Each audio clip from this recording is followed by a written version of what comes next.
नमस्कार गुलिस्तान डोगरी चैनल च तुंदा स्वागत है। जियां कि अस कल भी तुंदे कन्नै शामिल होए हे। इन जम्मू कश्मीर च डुग्गर विच एक मेला लगे दा है जिसी फिल्म फैस्टिवल आखदे न। ओहदे पिछे जिंदा सभनें तो बड़ा हत्थ है और साढ़े कन्नै फिल्म इंडस्ट्री दे संगीत नाटक अकैडमी दे मुश्ताक काक होर जिन्हें सारी लीला रची दी है। तो बड़ा शैल लगता, बड़ा घमंड होंदा है जिसले ऐसियां हस्तियां साढ़े जम्मू कश्मीर च साढ़े जेह्ड़े नवे कलाकार उनेंगी प्रोत्साहन करा दे। मुश्ताक जी सबने तो पहले तुंदा गुलिस्तान डोगरी चैनल स्वागत है। गुलिस्तान डोगरी चैनल का बड़ा बड़ा शुक्रिया, मिगी टाइम दिता थोड़ा जा बोलने आस्ते। शमी जी तुंदा भी बड़ा शुक्रिया, तुसें इन्नी बड़ी मेरी भूमिका बनाई। ये सारा मेला रचने वाला जड़ा है वो उप्पर वाला है, तो उसदे बाद साढ़े जम्मू शहर के लोग, साढ़े डोगरे लोग आन बान शान वाले, और उप्पर वाला करे कि ये मेले लगते रहो। मुश्ताक काक जी तुहाड़ी च एह् सब तो बड्डी गल है जेह्ड़ी तुसें अपना क्रैडिट ना लोकें गी दे दिंदे हो। एह् बड़ी शैल गल है कि जे असें तुंदे कोलों इ'यै किश सिक्खेआ अज तां तुहाड़े कन्नै खलोते और मिगी लगा दा तुस इन्ने व्यस्त हो, तुंदे कोल इक मिनट नहीं है, पर फ्ही भी तुसें जेल्लै मैं गल कीती है कि गुलिस्तान डोगरी ताईं गल करनी है तो तुसें आखेआ भाई तुगी 5 मिनट जरूर देगा। ते तुहाड़ा बड़ा बड़ा शुक्रिया, बड़े मेहरबानी तुसें डोगरी चैनल ताईं कि जे तुस डोगरी ताईं बड़ा कम्म करा दे हो। असें जो भी अज्ज डोगरी भाशा कन्नै 2-4 गल्लां करा दे आं एह्दे पिच्छे सारी तुहाड़ी गै सिक्ख मत है। ते ये डोगरी जियां अंदर शर्मा साहब गला करते हैं कि जेड़ा लोकल ते वोकल उहदे पर फोकस, और ये तुस ते काफ़ी पहले दे गै करा दे हो। ते ओह् नवां केह् सोचा दे हो क्योंकि अजकल जमाना जेड़ा है सोशल ते मतलब फास्ट जमाना होई गेदा। बिल्कुल सही आखा दे तुस कि जमाना बड़ा फास्ट हो गया।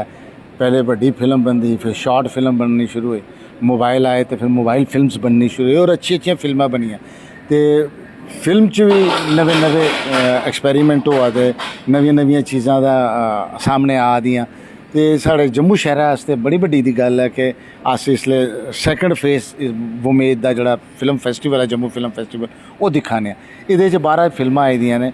मैं जम्मू वासियों के सारे यूथ गी जड़े इस लाइन च इंटरस्टेड ने एक्टिंग च या कुछ भी लाइन च, उनेंगी ये विनती करी सकना और किश नहीं आखी सकता। कुछ की रोप करने तो पाई नहीं सकते, दाड़ा मारी नहीं सकते। विनती करी सकना कि अगर तुम फिल्म लाइन च जाना चाहते हो, करना चाहते हो एक्टिंग या फिल्म बनाना चाहते हो, तो एक आयो फिल्मां दिखो, उहदे कन्नै सिखदा जे बंदा। फिल्म दिख गए हो तुसेंगी 4 गल्लां पता लगे। जी साढ़े जमाने च इहो जिहियां सुविधा नहीं मिलदियां हन।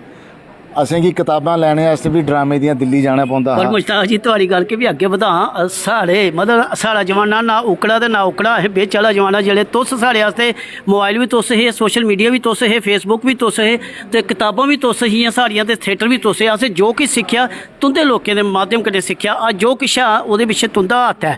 पर मुश्ताक जी साढ़े जम्मू दे डोगरें किन्नी बदनसीबी है, जेकर सामने पूरा इंस्टीट्यूट उंदे कोल है ते ओह् तुंदे कोल आग जेकर आना चाहन, ओह् आंदे हैनी हैन, फ़ायदा नहीं लैना चाहते तुंदे कोलों। जेकर फ़ायदा लैना चाहते किन्ना फ़ायदा ले सकते, क्योंकि तुंदे कोल हर तरह की एक्सपीरियंस है फिल्मां दी ते थिएटर दी। सब तो बड़ा थिएटर, क्योंकि तुस थिएटर के पिछे फिल्मां भी छड्डी दिंदे हो। मती हारी वाले असें पता लग्गेआ तुसें कई फिल्मां छड्डी दियां क्योंकि तुसें थिएटर फैस्टिवल च कुदै हिस्सा लैना हा। एह् इक तुहाड़ा बड़ापन है और थिएटर के प्रति तुहाड़ी एक लगाव है।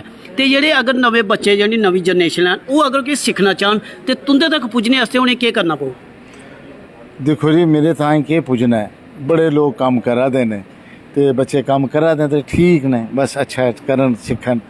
ते फ्ही भी अगर केइयां जी होंदे ना कि मुश्ताक काक होंदी ओहदे च डायरैक्शन च ओह् अगर इक निक्का जिहा ड्रामा जां निक्की जी तुहाड़े कोल कोई एक्सपीरियंस लैना चाहंदे न तो तुंदे कन्नै कि'यां संपर्क करना चाहंदे न? अजकल सोशल मीडिया च इन्नी सुविधाएं ने महाराज, तुस फेसबुक च भी चले जाओ तो इनबॉक्स च मैसेज करी लो, नंबर अपना पाई लो, तो भरा मेरा मैं जिसले कम्म शुरू करां, कोई ड्रामा शुरू करां तो मैं फ़ोन करिए बुलाई लैंग। ये तो मैं पूरी गारंटी दिना कि मुश्ताक काक होर ने मतलब शख्स न कि ये हर उस कलाकार की आपूं गै बढ़ावा दिंदे जोदे अंदर किश न किश जरूर हो, बेशक 10% हो, 99% 90% इन्हें आपूं गै पाई देना। मुश्ताक जी बड़ा शैल लगता है जिसले तुस लोग असें की भी थोड़ा प्रमोट करते हो, बड़ा शैल लगता है जिसले तुस असें की परमिशन दिंदे हो कि हाँ भाई बड़े मैं दिक्खेआ तुंदी मेहनत है, बड़े कैमरामैन बड़ी आए दे हे कि चैनल वाले तुसें उन्हें इंटरव्यू नहीं दिता है, पर मेरी खुशनसीबी है कि तुसें डोगरी के नाम पर या मेरे नाम पर थैंक यू मुश्ताक जी। ये साढ़े जम्मू कश्मीर की शान फिल्म इंडस्ट्री बॉलीवुड के बेहतरीन एक्टर डायरैक्टर प्रोड्यूसर और सब तो बड़े एक इंसान मुश्ताक काकोर अस हर को तरह की इत्थे दी एक्टिविटी जियां मैं गलाया हा कि कोई जे कुछ भी एक्टिविटी नहीं होंदी है अस तुंदे कन्नै शेयर करके बने रहो गुलिस्तान डोगरी चैनल कन्नै जेकर कोई और नई एक्टिविटी होंदी है तो अस भी तुंदे कन्नै शेयर करदे हां। जय डुग्गर जय डोगरी जय भारत।